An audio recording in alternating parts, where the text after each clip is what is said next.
Good morning students. Today we discuss the previous topic organisation structure. कल हमने किया था types of organisation structure, functional structure and divisional structure. कल हमने discuss कर लिया था फंक्शनल स्ट्रक्चर। फंक्शनल स्ट्रक्चर क्या था स्टूडेंट्स?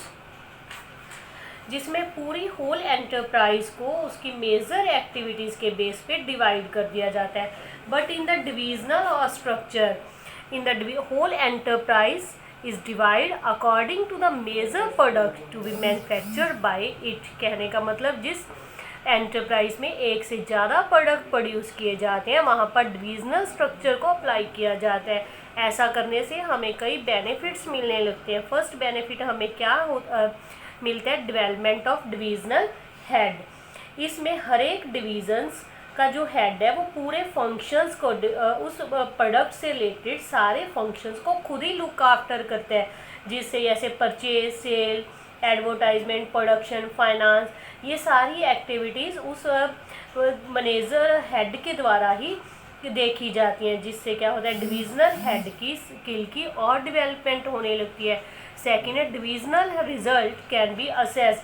अब सभी अलग अलग प्रोडक्ट के लिए अलग अलग डिविजन्स बनाए जाते हैं, तो भी सभी डिविजन्स का रिजल्ट भी अलग अलग आएगा। कुछ रिजल्ट्स ऐसे भी हो सकते हैं जो हमारे नेगेटिव हो, तो आसानी से उन प्रोडक्ट को रिमूव किया जा सकता है। उन एक्टिविटीज़ को उन डिविजन्स को हम रिमूव कर सकते हैं। क्विक डिसीजन मेकिंग, हर एक डिवीज़न अपने आप में इंडिपेंडेंट होता है। डिविजनल मैनेजर अपने डिविजन्स के अकॉर्डिंग इंडिपेंडेंटली डिसीजन ले सकते हैं। उसको किसी दूसरे डिविजन्स के हेड के साथ या डिविजनल मैनेजर के साथ कंसल्ट करने की ज़रूरत नहीं होती, तो वो क्विक डिसीजन लिए जाते हैं।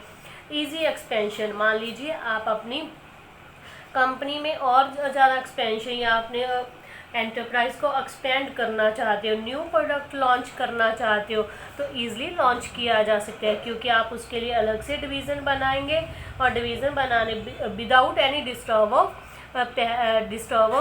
डिवीज़न्स, पहले वाले किसी डिवीज़न्स को डिस्टर्ब किए बिना ही आप आसानी से एक्सपेंशन कर सकते हो बिज़नेस का, क्योंकि नया डिवीज़न बनेगा जिसमें सारे काम वो खुद देखेंगे अपने, इससे आसानी से डिवीज़न एक्सपेंशन हो जाता है।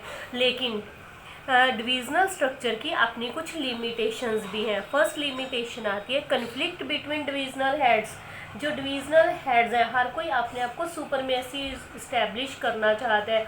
वो अपनी ईगो को सेटिस्फाई करने के लिए मैक्सिमम रिसोर्सेज की डिमांड करता है। इस सिचुएशन में डिविजनल हेड के बीच कन्फ्लिक्ट होने लगते हैं, झगड़े होने लगते हैं।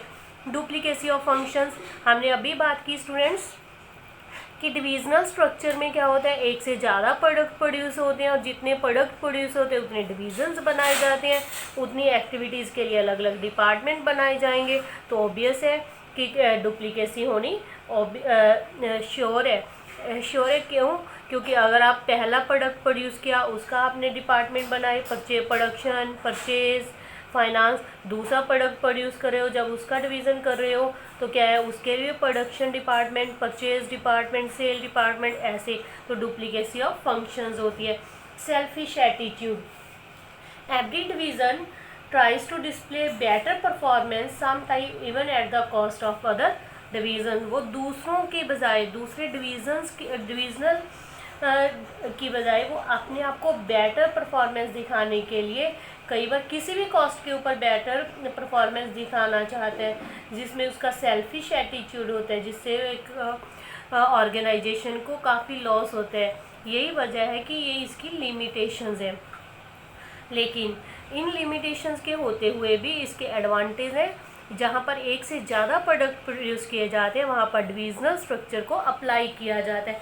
अब बात आती है कि डिविजनल स्ट्रक्चर सूटेबल कहाँ पे है? यहाँ पर एक से ज़्यादा प्रोडक्ट प्रोड्यूस होते हो, where different manufacturing technology and marketing methods are required. यहाँ पर बिजनेस का साइज काफ़ी बड़ा हो। अब नेक्स्ट क्वेश्चन अराइज होता है, what is the difference between functional and divisional structure? First difference is simple.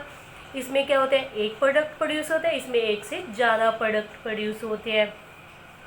इसमें on the basis of work, formation जो होती है इसकी on the basis of work, it is on the basis of product. इसमें specialization of job होना चाहिए, specialization of product होना चाहिए। इसमें डुप्लीकेशन नहीं होता फंक्शंस का, इसमें डुप्लीकेशंस होते हैं। ये था हमारा आज का टॉपिक। इसके साथ हमारा जो टॉपिक है ऑर्गेनाइजेशनल स्ट्रक्चर वो आज कंप्लीट हुआ। Please read this chapter from the book page number 136 and 137 and 138। Okay, thank you.